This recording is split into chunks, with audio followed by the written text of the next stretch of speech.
What's up, Renegades? I'm Lupine Fiasco. I am back with more daily FaB gameplay. For those of you who are new to the channel, welcome. The way this works is I record myself playing games through the Talishar client. I then commentate those recordings for all of you. The purpose of doing this is to determine where we made mistakes or suboptimal plays, to tighten up our games, and increase win rate in competitive paper events. Today's game is against Dorinthea Ironsong. Let's review the deck list, the sideboard plan, and our path to victory. We are using the Emberblade list that I reviewed in a deck tech 2 weeks ago. Our equipment and weapon will not change for this matchup. We are on the Blow Her Up plan of Mask of the Pouncing Lynx. Cards within the 60, we are cutting 2 Rise from the Ashes and 1 Phoenix Flame to board in 3 Reinforce the Lines. Rise from the Ashes is a good card, but can often act as 0 for 3. It doesn't always have such a strong upside. It does not lead to big explosive plays, and we are happy to cut a 2-block non-attack action from our deck to increase synergy with the rest of the deck with Reinforced Line. Phoenix Flame does not block. We only need 2 in our 60 to get the benefit of Flame-Call Awakening. So we are reducing non-blocks within our deck by cutting that Phoenix Flame. Reinforced Line is worse than Sink Below in this matchup, but after the release of Emboldened Blade's spoiler, I want to practice with Reinforced Line, see if I can get it to work for me. Emboldened Blade, if you haven't seen it, will destroy a defense reaction in Arsenal. Our Sink Belows have a tendency to sit in our Arsenal. We tend to telegraph very strongly that we have D-React. Reinforce the Line is an instant. It is not affected by Emboldened Blade, and so we are testing it now. Dorinthea can be a race. Dorinthea can be a mid-range grind fest, but our path to victory here is to control the Dawnblade. There are 2 ways to prevent the Dawnblade from growing out of control. One is with a big turn of blocks. We are looking to utilize Reinforce the Line to do it. We are looking to use our equipment to block, and we are looking for 3 blocks in hand. The other way to control the Dawnblade is to present such a large offensive turn that we get Dorinthea's hand on blocks, and if she cannot pay to activate Dawnblade, she cannot hit with it, she cannot satisfy the condition to keep Dawnblade counters, and we move forward with the game that way. How we lose: Dorinthea can high roll us with a big glistening Steelblade Supremacy turn. We can fail to present enough damage that Dorinthea ever feels threatened enough to block. Warmonger's Diplomacy is especially important in this matchup. Dorinthea is very weak to it. Her strongest cards are Glistening Steelblade and Steelblade Supremacy, which are both unplayable under the effects of war. So we are generally looking to play our Warmonger's Diplomacies, not pitch them. This deck list is available in the video description below if you would like to follow along or try it out for yourself on Talishar. While you are down in the description, be sure to like this video, leave a comment if you have any questions for me, or most importantly, subscribe to the channel if you have not already done so. Subscribing to the channel is the best way to support me and free FaB content. You will be notified whenever I release a new video. 5 days a week, I am putting new content into the channel, whether that be gameplay videos like this, deck techs, tournament reports, or coming soon, card-to-card comparisons. With all of that housekeeping out of the way, let's jump into the game and see how our plan comes together. We are in. Dorinthea has chosen to go first, and we can see that she is on Crown of Dominion. Dorinthea going first is an interesting choice in this matchup. If we had won the die roll, we would choose to put Dorinthea going first. We value this first turn of being able to block the Dawnblade using our cards from hand. There is no other turn in the game when we are happy to 4-card block the Dawnblade. Especially interesting to see Dorinthea play cash in on turn 0 as we get to block whatever nonsense she puts together. Dorinthea coming with a 5-card hand. Dawnblade attacking for 10, but we get a clean 4-card block. No counters for Dorinthea, no go again for the Dawnblade, and we get to draw back up to 4 cards. 3 non-draconic, non-go again blues is a bit unfortunate. That is an awkward hand to work through. We do have Ronin Renegade as our draconic starter, so the obvious line here is to play Renegade, pitch Stab Wound to attack with Emberblade, activate FaB to play a Phoenix Flame, and finish with a Stab Wound or Soulbead Strike for a total of 10 damage. Notably, if we throw Soulbead Strike as the 4th link in that chain and it hits, it gets go again. We can choose to play our Stab Wound. We probably will because we don't want it cluttering our arsenal. A second, less obvious line that I like more is to activate FaB, pitch our Stab Wound to pick up our Phoenix Flame, attack with Phoenix Flame for 0, but putting a Draconic Go Again attack on the chain, pitch our second Stab Wound to attack with the Emberblade, finish with Shuko Soulbead Strike. This is a total of 6 damage compared to 10, but we get a much better card in our arsenal, this Ronin Renegade, than we would through arsenaling a Stab Wound or Soulbead Strike. That is the line I would choose now. In this game, I open with the Ronin Renegade, taking the 10 damage line, but leaving us with a pretty bad arsenal. It's going to be a Stab Wound, which is better than nothing in the arsenal. There are certainly worse cards we could put in our arsenal, but does not have Go Again, is not a big finisher. Stab Wound existing just because it deals 2 damage, blocks 3, and pitches for 3. The on-hit is not relevant when we are using a sword. Dorinthea breaking Courage of Blade Hold and playing Glistening Steel Blade means that she expects this to be a very big turn. Iron Song Determination making that point. 4 with Dominate and Go Again. That gets counters is quite a lot for us to deal with. Without the Iron Song Determination, I would be happy to put multiple 3 blocks and armor in front of the Dawnblade, but because of the Dominate, that option is off the table. We need to evaluate how we are blocking with this hand, knowing that any attack reaction gets the Dawnblade over our blocks. This hand blocks very well, but does not attack very well. If this was a Ronin Renegade and not a Stab Wound, this hand would be quite a bit better. Being able to get the trigger of Flamecall Awakening, our Phoenix Flame in Arsenal, our Phoenix Flame in discard could come back to get our Shuko bonus, and we would even have the option to Lava Burst, Snap, Salt Wound. But that is not the case. We cannot turn on Flamecall Awakening. There are 2 cards in this hand I would like to keep. I would like to keep this blue. I would like to keep this Flamecall Awakening so that I can attack with Flamecall, pitch the Lava Vein, attack with the Emberblade, and attack with Stab Wound. That's an 8 damage turn. That means I am happy to block with Lava Burst and Salt Wound here. So, to do at least something against the Dawnblade, maybe this isn't an attack reaction. It's possible. We're going to block this with Flamescale Furnace and Lava Burst. Put Dorinthea on needing the attack reaction in order to get the Glistening counter. She does have it. Puncture coming in to give an additional 2. Using a floating resource to activate the Brave Forward Bracers and coming in with Dawnblade for 6.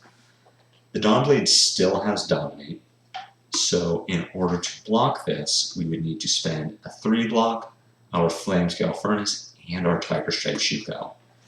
This game just started. Giving up the Shuko this early really feels bad, but we don't have much of a choice. If the Dawnblade hits, it gets 2 counters, one from Glistening, one from its own ability. And we're on turn 2. If Dawnblade is attacking for 6 every turn, I don't think we win that game. If we let this hit, the hand we're keeping is not particularly strong. We play the Flame Call, we pitch our Lava Vein Loyalty, we attack with the Emberblade, and attack with Salt the Wound, or attack with Stab Wound, then snap it to Salt the Wound. That's a bad line.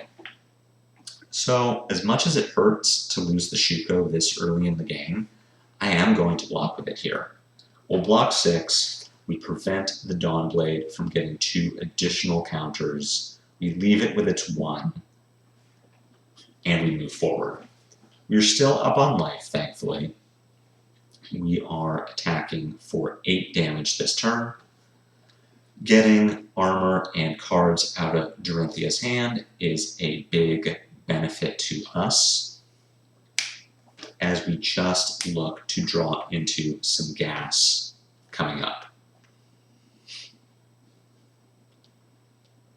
Dorinthea here not blocking with the Dynamo lets us leak an additional point of damage, but we also see that she is just attacking once with the Dawnblade this turn. We aren't going to block it. Our hand doesn't have 3 blocks that we would need to block the Dawnblade effectively. We have a question now of whether we want to try to play this Art of War, if we want to arsenal it, or if we want to pitch it. We don't have our Flamescale Furnace anymore, so we don't have the option to pitch a red to play the Art of War, potentially pitch another red to get 2 resources. If we arsenal this Art of War, we would probably want to pitch Ravenous Rabble to attack with Flamecall Awakening.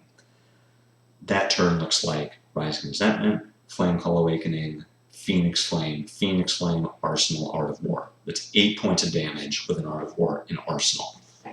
If we plan to pitch the Art of War, we can play Rising Resentment, Ravenous Rabble, Flamecall Awakening, Phoenix Flame, then pitch our second Phoenix Flame to attack with Emberblade. That is 3, 7, 10, 11, 14 points of damage. Compared to 8, we are turning our Art of War into 6 points of damage. That's worth it to me. That is close to the ceiling of what Art of War would give you on a big turn. So I'm happy to do that. Let's see how we play it out here. Starting with the Ravenous Rabble. Ravenous finds Ravenous, so we do get our 4 power. We are not choosing to break Pouncing Lips. I believe that is correct. Dorinthea is way too high on life to get value out of it. Leading with Flamecall Awakening here makes me think that we are going to arsenal this Rising Resentment, which is not a play I agree with. We don't break the Pouncing Links, which, again, the correct play.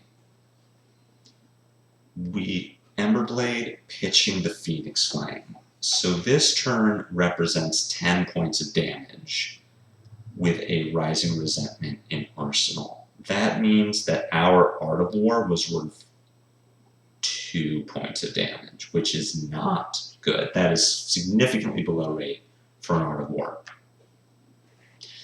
Dorinthea here with Spoils of War, choosing not to attack with the Dawnblade a second time, instead playing out a Blessing of Steel, not a card I see very often.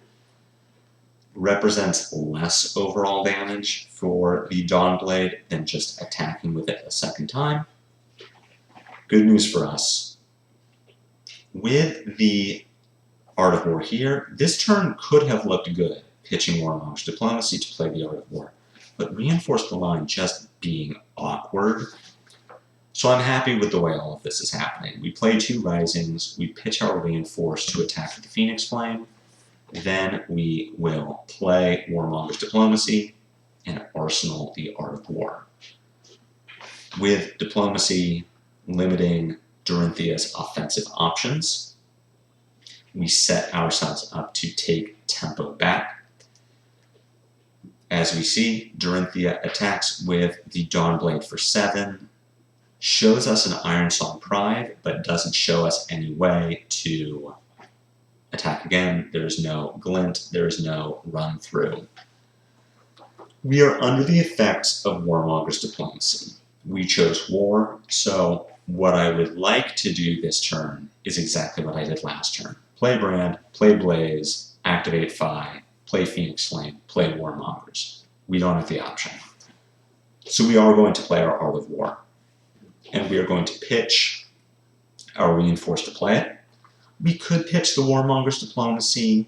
Either one of these will put us in more or less the same position, but I do like having Warmongers available in case it turns out that I don't need to pitch it to anything. If I can stick it in my arsenal, we have the option to take tempo from Dorinthea again on our next turn when we are no longer under the effect of war. We pitch our Reinforce, we banish our Blaze Headlong. We see that that was likely the right decision. We keep our Draconic Starter. If we had kept the Blaze Headlong, we would need to lead with this Enlightened Strike, or we would need this Soulbeat Strike to hit in order to get the go again. So we take a safer play and are rewarded for it. What do we want to do with this? We can play our Brand, we can pitch our Diplomacy to attack with Emberblade, we can pick up our Phoenix Flame, we can then finish with an Enlightened Strike, or our Soulbeat Strike and arsenal the E-Strike, or we can play our Brand, E-Strike, draw a card, use our Snapdragons, and see where we go from there. If we take the non-Snapdragon play, we send 4, 7, 9, 14 points of damage, or 15 points of damage arsenal a card. If we take the more offensive line, we send 4, 9, who knows what else. I like taking the more aggressive line here, using our Snapdragon Scalers. There is nothing to say that we cannot end this turn with a Pouncing Lynx to find a finisher. We are going to see what Dorinthea lets us get away with. Following the Brand with an E-Strike puts another Draconic Link on the chain. So drawing something like a Mounting Anger here means that we can still attack with our Emberblade and pick up the Phoenix Flame. Getting our E-Strike go again, how do we want to sequence the rest of this turn? We can play our Brand, we can pick up our Phoenix Flame. That represents 6 damage. We could arsenal our Diplomacy. We could also turn Diplomacy into 3 points of damage. Emberblade, Brand, Phoenix Flame, mask the Pouncing Lynx finisher. What I like doing here is attacking with the Brand. If the Brand hits, I like breaking Pouncing Lynx, finding Salt the Wound, and putting Dorinthea on now blocking suboptimally. She has to block a 2-power Phoenix Flame with a 3-block card. Or she chooses not to block at all. So because we're going for Salt, we want to put more links on the chain. We do attack with the Emberblade and pitch our Diplomacy to do it. Dorinthea chooses not to block the 2-power Phoenix Flame, so we send a Salt Wound for 7. Dorinthea not blocking, going down to 2. We draw into an okay hand. These reinforce the lines, though, really not earning their keep. Dawnblade coming for 8. We don't have great blocks here.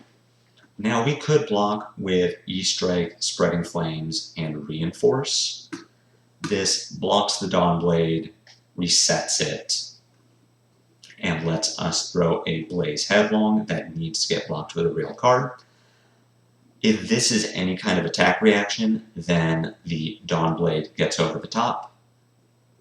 If it is an Iron Song response, Dorinthea gets to attack with the Dawnblade again, and that's just absolutely the worst thing that could happen to us. If we keep this entire hand, we can E-Strike for 5 go again, bottoming our Spreading Flames, Blaze Headlong for 4 go again, then Arsenal Reinforce the Line to reset the Dawnblade on Dorinthea's next turn. That is the line I like. So we're taking quite a bit of damage to pull this off. We take 8 from the first Dawnblade, we take 5 from the second Dawnblade, and it gets a third counter. We go down to 7, but Dorinthea has to give us a lot on blocks to not be dead.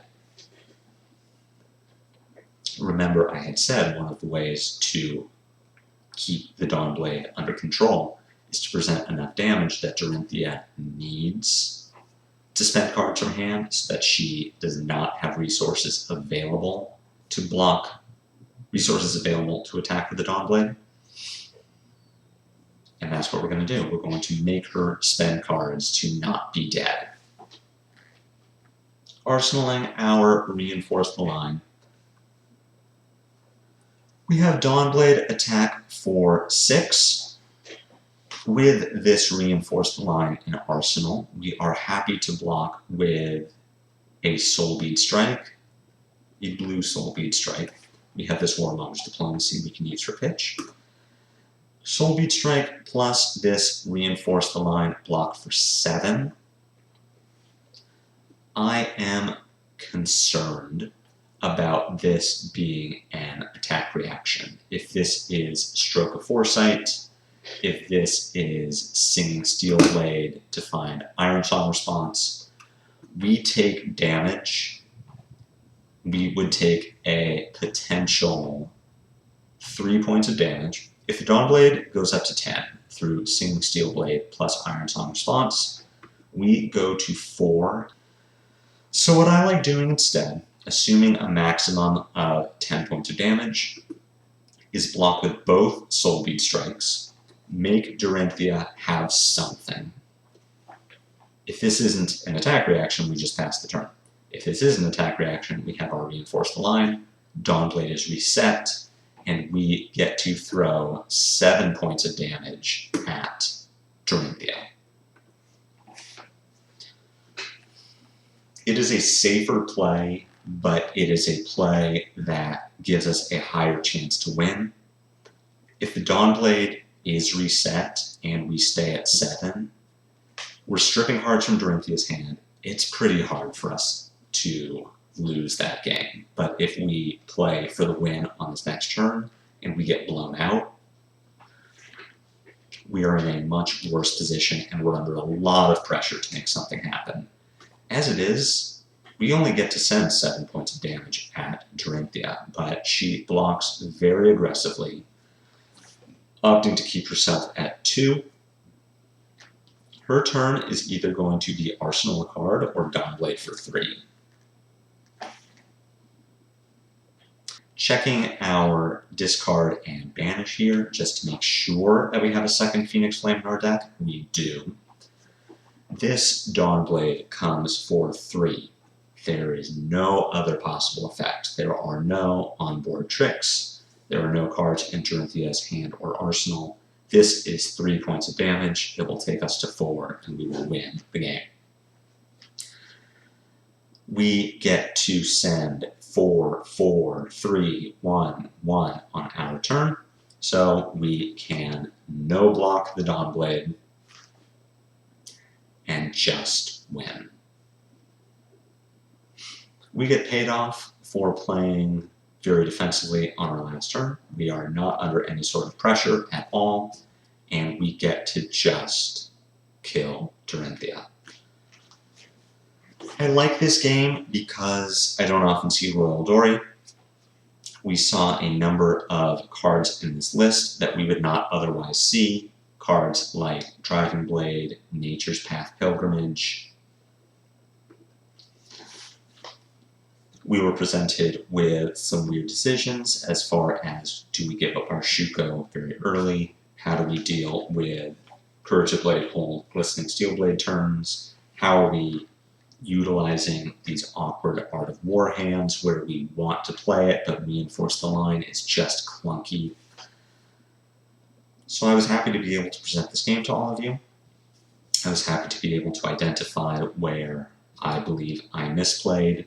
That first turn, not arsenaling a Ronin Renegade, which then made our second turn so much more awkward. The turn where I arsenaled a Rising Resentment instead of just playing it out and making that Art of War pitch worth it. These are the small decisions that we want to tighten up because they can really snowball. And if we find that we are not putting on enough pressure, not setting up for big turns, then despite winning this game, maybe we lose the next one. These Talishar matches are not so much about winning or losing. Winning feels great, but remember, Talishar is just for fun. Road to Nationals, Pro Quests, Callings, those are for high stakes. These practice games are about optimizing play and really tightening up our decision making so that we can win when there are actionable prizes on the line. Thank you all so much for watching this video. Like, comment, subscribe if you haven't already done so. I will be back tomorrow with more FaB gameplay, and until then, I hope you have a great day.